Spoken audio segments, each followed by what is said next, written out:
Alam mo, kapag tumatanda na pala tayo, mas priority na natin yung paano maging masaya.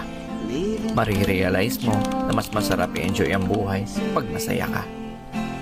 Di mo kailangan makipagtalo sa mga taong walang bilib sa'yo as long as nag-enjoy ka naman sa ginagawa mo. Maiksi lang ang buhay natin, hindi natin kailangan makipag-argumento. Positive people will always choose happiness. Kaya kung saan ka masaya, tuloy mo lang. Enjoy lang natin ang ating buhay kung saan tayo nagiging masaya.